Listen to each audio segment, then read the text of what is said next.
नमस्कार मित्रांनो, व्हिजन अकॅडमीमध्ये आपलं स्वागत. मित्रांनो, शिक्षक भरतीमध्ये बरेचसे दिवस झाले परीक्षा झाली आहे, अभियोजकांची परीक्षा झाली आहे टेट. मात्र याच्यानंतर कुठलेही शिक्षक भरतीची हालचाल नाही. गेले 6 महिने झाले परीक्षेचे निकाल लागल्यानंतर, पण अजूनही कुठलेही शिक्षक भरती संदर्भात कुठलीही हालचाल नाही. प्रशासकीय पातळीवर अजून तरी कुठलीही हालचाल नाही, कुठलेही नियोजन नाही. नवीन निवड यादी किंवा गुणवत्ता मेरिट लिस्ट अजूनही कुठलीही तयारी नाही. तर मित्रांनो, या संदर्भात आढावा व्हिडिओ बनवला आहे. त्यानंतर शिक्षक भरतीमध्ये पुढील टप्पा काय असेल, याचं प्रलंबित शिक्षक भरती, रखडलेली शिक्षक भरती कधी पूर्ण होईल आणि पुढील प्रोसेस कशी असेल या संदर्भात माहिती आपण पाहणार आहोत. त्यापूर्वी चॅनल नवीन असेल तर प्लीज चॅनल सबस्क्राईब करा, लाईक करा, शेअर करा. तर पाहूया सविस्तर माहिती. मित्रांनो, मे आणि जून या 2 महिन्यामध्ये आपली शिक्षक भरती परीक्षा झाली होती. शिक्षक अभियोग्यता परीक्षा 2025 टेट ही परीक्षा पार पडली होती. मे एंडिंग आणि जूनच्या सुरुवातीच्या आठवड्यात ही परीक्षा झाली होती.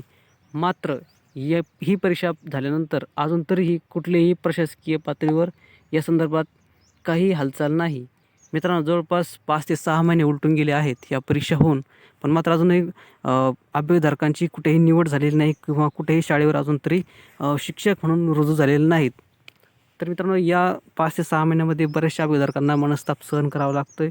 वेटिंगवर आहेत, ज्यांच्याकडे हाय क्वालिफिकेशन गुण प्राप्त झाले आहेत, पण त्यांनाही अजून प्रतीक्षा आहे ती कधी भरती होणार आहे.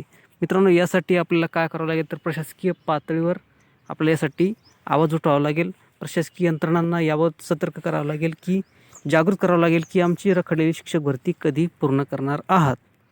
त्यानंतर मित्रांनो, मुद्दा क्रमांक 2, शिक्षक समायोजन व बिंदू नामावलीच्या नावाखाली शिक्षक दिरंगाई होत आहे. मित्रांनो, प्रशासकीय पातळीवर उत्तर दिलं जात आहे की बिंदू नामावलीची तयारी चालू आहे किंवा जे काही बिंदू नामावली व त्याचप्रमाणे शिक्षक समायोजन, काही ठिकाणी शिक्षक समायोजन व्हायचं आहे हे नावे सांगून आपली कुठेतरी वेळ काढूपणा प्रशासकीय पातळीवर होत आहे.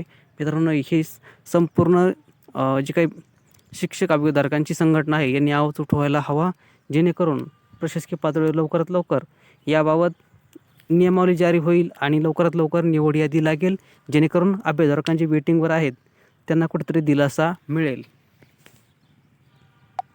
त्यानंतर मित्रांनो,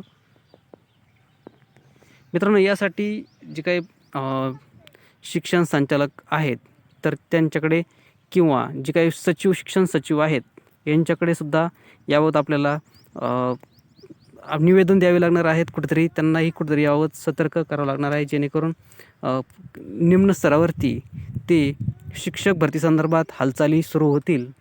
रखडलेली शिक्षक भरती 2025 ही लवकरात लवकर पार पडावी ही सर्व अभियोगताधारकांची मागणी आहे.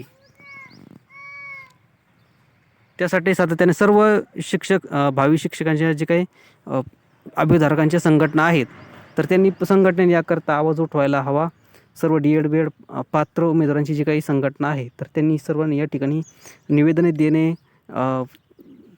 माहिती अधिकाराखाली त्यांना जाब विचारणे हे सुद्धा करणं आवश्यक आहे. तरच रखडलेली शिक्षक भरती लवकरात लवकर पूर्ण होईल. वर्ष 2-2 वर्ष जर शिक्षक भरती रखडली होत नसेल तर अशा वेळेस उमेदवारांची निश्चितच ससेहोलपट होत आहे, निराशा होत आहे. तर मित्रांनो, ही होती दिरंगाई डिले. पण मित्रांनो, यात जर हे पुढे परीक्षा झाली आहे, टेट परीक्षा झाली आहे, गुण प्राप्त झाले आहेत, पण यानंतर शिक्षक भरतीसाठी प्रोसेस कशी असणार आहे. तर मित्रांनो, आता निकाल लागला आहे, पण प्रतीक्षा आहे ते म्हणजे कट ऑफ लागण्याची, मेरिट लिस्ट लागण्याची, निवड यादी लागण्याची प्रतीक्षा आहे. तर यानंतर मित्रांनो, झेडपी निवड प्रक्रिया कशी असेल, तर मित्रांनो यासाठी प्रथम विषय व कास्टनुसार मेरिट लिस्ट कट ऑफ लावला जाईल व त्यातून पात्र ठरलेल्या उमेदवारांची निवड यादी प्रसिद्ध केली जाईल. त्यानंतर निवड झालेल्या उमेदवारांना कागदपत्र पडताळणीसाठी बोलवले जाईल. मित्रांनो, त्यानंतर जिल्हा परिषद, प्रत्येक जिल्ह्याच्या ठिकाणी जिल्हा परिषदमध्ये शिक्षणाधिकारी यांच्यामार्फत जे काही डॉक्युमेंट व्हेरिफिकेशन होईल व त्यानंतर त्या पात्र ठरलेल्या उमेदवारांना निवड केली जाईल, त्यांना निवड पत्र दिलं जाईल. त्यानंतर पुढची प्रोसेस असते मित्रांनो, ते म्हणजे शालार्थ ID व इतर प्रक्रिया केली जाते. निवड झालेल्या उमेदवारांची शालार्थ ID बनवणे व त्यांना शाळा देणे, जिल्हा परिषदेची शाळा त्यांना दिली जाते, अशी ही प्रक्रिया असेल निवड यादीची. तर ही होती छोटीशी अपडेट, शिक्षक भरती सद्यस्थिती व पुढची प्रोसेस काय असेल यावर थोडंसं आढावा बैठक. व्हिडिओ आवडला असेल प्लीज चॅनलला सबस्क्राईब करा, लाईक करा, शेअर करा. धन्यवाद.